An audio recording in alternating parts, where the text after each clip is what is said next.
Assalamualaikum warahmatullahi wabarakatuh. Alhamdulillahirabbil alamin wassalatu wassalamu ala asyrafil anbiya'i wal mursalin sayyidina Muhammadin wa ala alihi wa sahbihi ajma'in. Subhanaka la ilma lana illa ma 'allamtana innaka antal alimul hakim. Wala haula wala quwwata illa billahil aliyyil azim. Para penonton yang dirahmati Allah sekalian, Allah Subhanahu wa taala menurunkan suatu ayat yang sangat ringkas, sangat pendek, di mana Nabi sallallahu alaihi wasallam suatu hari baginda tersenyum dan para sahabat menghampiri baginda bertanya, apakah yang menyebabkan baginda sallallahu tersenyum seorang diri? Lalu kata Nabi, telah turun kepadaku satu ayat, satu surah yang sangat pendek. Maka Nabi membaca surah tersebut, Bismillahirrahmanirrahim, Inna a'tainakal kautsar fasalli li rabbika wanhar inna syani'aka huwal abtar. Para penonton sekalian, surah ini mengandungi 3 ayat. Dan apa yang menarik pada surah yang pendek ini ialah walaupun ianya hanya 3 ayat, tetapi dia membicarakan 3 topik yang berbeza antara satu sama lain. Allah Subhanahu wa taala pertama menyebut inna a'tainakal kautsar, sesungguhnya kami kurniakan padamu ya Muhammad al-Kautsar. Ini berita gembira pada Nabi SAW, di mana baginda dikurniakan pegigi Al-Kautsar. Disebut dalam hadis bahawa semua ahli syurga akan meminumnya. Fasalli li rabbika wanhar, maka dirikanlah sembahyang dan sembelihlah korban. Inna syani'aka huwal abtar, sesungguhnya yang putus keturunan, yang putus ingatan ialah yang tidak disebut ialah mereka yang menentang Nabi sallallahu alaihi wasallam. Ayat ini turun kerana bila Nabi SAW berlaku kewafatan kata Ibrahim, anak baginda SAW, menyebabkan pembesar-pembesar Quraisy mengejek Nabi, mengatakan bahawa Muhammad akan putus keturunan, akan tidak diingati. Lalu bila Allah Ta'ala turunkan ayat ini, bahawa yang tidak akan diingat, yang tidak akan disebut namanya dalam kebaikan, yang tidak akan dipuji ialah musuh-musuh Islam, Abu Lahab, Abu Jahal dan mereka yang menentang. Di mana Nabi Muhammad SAW disebut namanya jutaan kali, disebut seluruh dunia, di setiap saat, setiap minit, bahkan menjadi rukun dalam sembahyang berselawat kepada Nabi sallallahu alaihi wasallam. Apa yang saya nak bicarakan pada waktu ini ialah soal ayat yang kedua, fasalli li rabbika wanhar. Dirikanlah sembahyang dan sembelihlah korban. Kata ulama, sembahyang di sini ialah sembahyang hari raya Aidil Adha, dan sembelihlah korban selepas sembahyang tersebut. Maka kalau kita lihat di antara ibadah hari raya Aidil Adha ataupun sambutan hari Adha merujuk kepada pengorbanan yang telah pun diperintahkan oleh Allah Subhanahu wa taala, dan disebut bahawa ibadah antara ibadah yang awal yang difardukan oleh Allah taala ialah ibadah korban.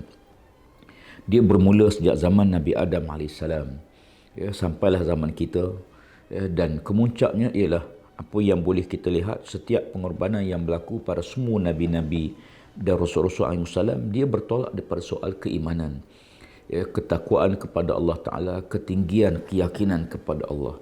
Nilai pengorbanan ini tidak diukur pada hanya bentuk yang kita korban, tetapi dilihat kepada siapa yang melakukan ibadah korban.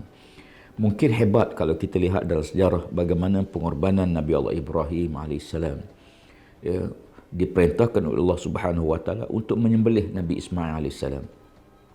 Tetapi yang paling penting, walaupun setiap tahun kita mengikuti mendengar kisah pengorbanan hebat ini dalam sejarah Islam, tetapi lanjutan daripada peristiwa tersebut, kita lihat bagaimana Allah Subhanahu wa taala memerintahkan hamba-Nya yang sayang pada harta, yang sayang pada benda yang mereka ada, yang sayang kepada semua binatang ternakannya.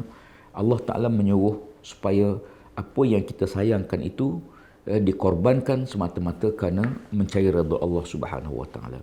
Hari raya Aidil Adha ialah hari raya yang besar dalam Islam. Pertama kerana dia kita dilarang berpuasa selama 3 hari. Hari ke-10 Zulhijjah hari raya, 11, 12, 13, 4 hari. Hari tasyrik ke-13. Dan disunatkan kita berpuasa pada hari wukuf di Arafah pada hari 9 Zulhijjah. Hingga Nabi sebut siapa-siapa yang berpuasa pada 9 Zulhijjah, maka Allah Subhanahu wa taala mengampuni dosa yang terdahulu, setahun yang dahulu dan setahun yang akan datang. Ya, ini fadilat yang sangat besar. Bahkan kalau kita lihat dalam hadis Nabi sallallahu alaihi wasallam, sewaktu mana menghuraikan berhubung dengan suatu firman Allah Taala dalam Al-Quran Al-Karim, ya, di mana Allah Subhanahu wa taala menjelaskan tentang perlunya orang yang beriman kepada Allah Subhanahu wa taala ini melaksanakan perintah-perintah sebagaimana yang diperintahkan oleh Allah Subhanahu wa taala untuk melaksanakan ibadah, terutama pada walayalin asrin, pada 10 malam, wal fajri walayalin asrin wasyaf'i wal watr, demi waktu fajar, kata Allah. Allah Ta'ala bersumpah dengan waktu fajar, waktu duha, waktu asar. Dan bila Allah Ta'ala bersumpah dengan waktu-waktu tertentu, menunjukkan kepada kita bahawa ada sesuatu benda yang besar yang ingin disampaikan oleh Allah Subhanahu wa taala supaya manusia dapat menjaganya, memeliharanya. Kemudian Allah Ta'ala sebut wal fajri walayalin asrin, dan malam 10. Kata ulama 10 malam, berdasarkan hadis Nabi SAW, sesiapa tidak ada, kata Nabi, tidak ada suatu ibadah yang paling disukai oleh Allah Subhanahu wa taala melainkan ibadah yang dilakukan pada 10 malam. Disebut 10 malam pada bulan Zulhijjah, 1 hingga 10 Zulhijjah. Lalu sahabat tanya Rasulullah, bagaimana kalau dengan jihad fi sabilillah? Nabi kata, sekalipun jihad fi sabilillah, maknanya ibadah yang kita buat dalam tempoh 1 hingga 10 hari bulan Zulhijjah ini berbeza di sisi Allah Subhanahu wa taala dengan waktu-waktu lain. Sama ada kita baca Quran, kita berzikir, kita menderma, kita bersedekah, kita menyuruh yang ma'ruf, kita mencegah yang munkar, semuanya dikatakan bahawa ibadah ni ibadah yang paling disukai Allah Taala, sehingga jihad fisabilillah, sekalipun dengan jihad fisabilillah, kecuali kata Nabi, seorang yang keluar untuk berjuang fisabilillah lalu dia tidak pulang melainkan namanya saja, yakni dia gugur syahid di medan perang, yang balik ialah nama saja, nama dia balik tapi jasadnya dah tidak kembali lagi. Maksudnya begitulah besarnya fadilat mereka yang melakukan ibadah pada 10 hari sebelum sampai masa hari raya Aidiladha. Para penonton sekalian, oleh kerana ibadah kepada Allah Subhanahu wa taala ini diukur kepada mereka yang melakukannya. Sebab itu kalau kita lihat dalam cabaran yang kita hidup hari ini, dengan wabak Covid yang melanda dunia, dengan tekanan ekonomi yang sedang berlaku, kita yakin bahawa sebahagian di kalangan umat Islam yang mungkin satu masa dahulu biasa melakukan ibadah korban tiap-tiap tahun. Tapi mungkin kali ini saya meninjau beberapa tempat, jumlah yang melakukan ibadah korban makin sedikit. Mungkin kerana tidak ada kemampuan. Ada yang saya berjumpa, mereka datang, dia kata, saya ustaz tak pernah tinggal ibadah korban setiap tahun, tapi tahun ini kerana desakan ekonomi, jadi yang kena buang kerja, yang hilang pendapatan dan seumpamanya, dia tak mampu. Maka saya sebut bahawa memanglah Allah Subhanahu wa taala menyuruh kita korban apa yang dalam kemampuan. La yukallifullahu nafsan illa wus'aha. Allah tidak beban melainkan apa yang kita mampu. Maka kan itu kalau kita lihat apa yang kita mampu, mungkin kita tak mampu korban besar, ambil sebahagian seekor lembu ataupun seekor kambing yang mahal jumlahnya, ataupun kepada binatang-binatang, hatta pada mazhab Syafi'i boleh korban apa yang binatang yang bersebut sama ayam sekalipun. Tapi ini jarang kita dengar. Walaupun dalam kitab-kitab yang muktabar disebut perbahasan berhubung dengan masalah sembelihan ayam, korban ayam. Dan ini boleh kita rujuk pada kitab-kitab yang muktabar. Tapi apa yang nak sebut ialah apa yang kita boleh buat. Sebab itu ada orang yang kadang-kadang yang susah. Maka inilah kesempatan yang Allah Ta'ala bagi kepada orang yang ada kewangan, ada kemampuan. Dia berkorban hantar. Dia berbeza dengan ibadah-ibadah lain. Kalau kita ambil ibadat akikah sebagai contoh. Ibadat akikah kita sembelih, kemudian kita masak, kita ajak orang makan. Tapi korban kita sembelih, kita boleh ambil sebahagian besar lagi kita bagi kepada jiran kita, walaupun dia orang yang kaya sekalipun, tapi atas sifat jiran kita boleh bagi. Kita boleh bagi pada orang fakir miskin, orang yang susah, kita hantar daging-daging tersebut. Kerana Allah Subhanahu wa taala tidak berhajat pada darah yang tumpah, tapi pengorbanan kita, keikhlasan kita kerana Allah Subhanahu wa taala. Maka oleh kerana itu, dalam situasi yang sedang kita hadapi hari ini, maka kita melihat depan kita ni cabaran yang cukup besar. Hari Raya tahun ini, Aidil Adha tahun ini, mungkin berbeza suasananya. Ya, masjid-masjid kita masih lagi dalam PKP, ya, peringkat pemulihan PKPP, di mana penjarakan sosial perlu jaga, memakai face mask kita kena laksanakan, dan kita mengelak tempat-tempat perkumpulan bersak-sak orang ramai. Dan apa yang membimbangkan saya mutakhir ni dalam seminggu kebelakang ini ialah kadar pesakit itu makin meningkat dan kluster makin bertambah. Dan inilah yang membimbangkan kita semua. Maka kali itu mau tak mau kita mesti berusaha memastikan supaya angka ini untuk menurun dan kluster pun dapat kita bendung. Na'udzubillah, banyak negara bila mereka buka balik lockdown, kemudian mereka benarkan semula sekolah-sekolah, kita dapati berlaku peningkatan yang menyebabkan sebahagian mereka terpaksa balik semula lockdown negara masing-masing, dan kita tak mahu perkara ini berlaku dalam negara kita. Para penonton sekalian, Allah Subhanahu Wa Taala menyuruh kita mendirikan sembahyang Raya Adha. Tujuannya ialah mungkin kita boleh melakukan ibadah hari raya sembahyang raya ni di masjid-masjid yang dibenarkan, dengan penjarakan sosial, dan mungkin sebahagiannya tidak mampu, tak boleh nak pergi. Pasal apa? Kerana tak muat masjid dan seumpamanya. Tapi apa pun yang penting kepada kita ialah melaksanakan suatu ibadah itu benar-benar berasas kepada 3 perkara. Pertama, melakukannya kerana Allah Subhanahu Wa Taala, bukan nak berlomba-lomba aku masuk 3 bahagian, aku bagi seekor lembu dengan penuh bangga. Kerana Allah Subhanahu Wa Taala beri amaran, ya ayyuhallazina amanu la tubtilu sadaqatikum bil manni wal adha. Ya orang beriman, jangan kau batalkan pahala sedekah kamu dengan kamu mengungkit-ungkit kembali pemberian yang kamu beri dan menyakiti hati mereka yang kamu beri. Ibadah sah, tapi pahala tak ada. Jangan batalkan pahala tersebut. Maka kita beribadah ni bukan nak bangga, masjid saya 50 ekor, masjid ni 30 ekor. Tapi yang penting ialah kita buat masing-masing ambil bahagian seronok gembira. Pasal apa? Kerana boleh tolong orang susah, boleh hantar kepada orang fakir miskin, boleh hantar orang yang anak yatim sebagai contoh. Kita hantar supaya dia gembira.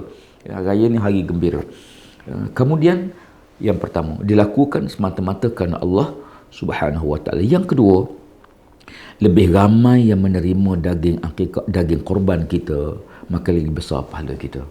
Maka kerana itu seboleh mungkin kita hantarlah kepada setengah-setengah kampung tu, hampir semua orang ada buat korban, tapi kita hantar kepada lebih ramai penerima lagi baik. Bukan kita korban kadang-kadang untuk kita, kita simpan untuk kita, tapi korban ni kita boleh makan sikit, kata ulama 1/3 kita ambil, 2/3 lagi kita bagikan kepada orang lain. Dan apa yang penting ialah kita seronok tengok bila kita boleh bagi kepada orang lain makan daging korban yang telah kita buat. Mudah-mudahan mereka yang menerima itu juga mendapat keberkatan, mendoakan kepada kita dan diampun dosa oleh Allah Subhanahu Wa Taala. Yang ketiga, para penonton sekalian, bila kita melakukan ibadah ataupun nyambut hari raya Adha, maka hari raya ialah hari yang kita membesarkan Allah, bukan membesarkan makhluk, bukan banyakkan dosa. Hari yang kita banyakkan takbir. Kita boleh bertakbir selama 3 hari, selama 4 hari, sampai hari tasyrik ke-13. Besarkan Allah Subhanahu Wa Taala, agungkan Allah Subhanahu Wa Taala. Ucapan takbir tujuannya ialah mengagungkan Allah, membesarkan, memuliakan Allah Subhanahu Wa Taala. Tetapi yang paling penting ialah bagaimana kita membuang sifat takabur dalam tubuh kita dan diri kita ni keluar. Supaya jangan sekali-kali kita ada rasa sombong, bangga diri dan seumpama. Sebab itu kenapa kalimah Allahu Akbar tu diulang-ulang dalam semayang, diulang-ulang Allahu Akbar, Allahu Akbar. Setiap pergerakan kita Allahu Akbar. Dalam azan kita diulang-ulang kalimah Allahu Akbar. Dalam iqamat kita diulang kalimah Allahu Akbar. Dan Nabi kata bila kamu dapat berita gembira, maka kamu laungkan Allahu Akbar, tanda kegembiraan. Kenapa diulang-ulang kalimah Allahu Akbar? Takbir raya diulang-ulang kalimah Allahu Akbar, Allahu Akbar. Kenapa? Jawapannya supaya kalimah membesarkan Allah masuk dalam hati kita, dan supaya kita mengagungkan Allah, mengecilkan diri kita. Jangan rasa takabur, jangan rasa sombong. Ya, dan ini yang paling penting supaya sifat kibria itu tidak ada di kita. Ya, dan laungan takbir itu diulang-ulang supaya membesarkan Allah. Bila kita besarkan Allah, yang lain kita rasa kecil. Ya, dunia kita rasa kecil, harta benda kita rasa kecil, pangkat kebesaran kita rasa kecil, kemuliaan dunia kita rasa kecil bila kita besarkan Allah. Tapi bila kita pandang Allah kecil, yang lain akan jadi besar. Ya, dunia akan jadi besar, harta jadi besar, pangkat jadi besar, jawatan akan jadi besar. Pasal apa? Kerana kita rasa kita besar. Maka bila kita rasa besar, maka Allah yang sepatut kita besarkan itu akan jadi kecil pada pandangan kita. Na'udzubillah min zalik. Maka kan itu kita mesti melaungkan dengan penuh kefahaman kita, kesedaran kita bahawa tanggungjawab kita ialah mengagungkan Allah Subhanahu Wa Taala, memuliakan Allah Subhanahu Wa Taala, supaya kita sentiasa kenal siapa kita sebagai hamba Allah. Sebab tu bila kita semayang, kita letak dahi kita tepat paling tinggi dahi ni, ya, tubuh kita turun letak di lantai sama arah dengan kaki kita. Supaya apa? Supaya jangan sombong, jangan takabur. Ya, dan itulah, ya, mudah-mudahan sempena Hari Abdul Adha ni kita sama-sama, ya, mengambil kesempatan memohon keampunan pada Allah Subhanahu Wa Taala, mendoakan kebaikan bagi negara kita. Dan saya juga ingin mengambil kesempatan, ya, untuk beri sedikit perhatian, ya, soal-soal keselamatan kita semua, ya, penjagaan alam sekitar kita, pastikan supaya jangan berlaku pembaziran air. Ya, kadang-kadang ada paip yang kita buka, tahu dah paip tu keluar walaupun setitik-setitik. Sebenarnya kalau kita takung letak beldi, besok pagi akan penuh beldi tu. Ya, jadi kita pastikan tidak berlaku pembaziran. Kadang-kadang kita gosok gigi, kita buka air paip tu terus keluar. Ya, kadang-kadang kita ambil wuduk, ya, kita basuh muka, paip tu terus keluar sebesar-besarnya kita buka, menyebabkan sembahyang kita tidak akan khusyuk. Ya, maka kan itu kita kena usaha untuk jimatkan pengguna air. Pastikan sampah tidak buang. Urusan barang-barang ini kita cuba didik masyarakat kita, jaga kebersihan, jaga alam sekitar kita, jaga udara kita. Ya, dan insya-Allah amanah ini satu amanah yang sangat besar. Mudah-mudahan sempena ibadah korban ini bukan hanya korban binatang saja, tapi termasuk korban diri kita, harta kita, bahkan nyawa kita sekalipun untuk mempertahankan apa yang dibawa disampaikan oleh Allah Subhanahu Wa Taala. Mudah-mudahan saya mengambil kesempatan untuk mengucapkan selamat raya Abdul Adha kepada para penonton sekalian. Mudah-mudahan Allah Taala berkati kehidupan kita, Allah berkati rahmati negara kita insya-Allah. Wallahu alam. Assalamualaikum warahmatullahi wabarakatuh.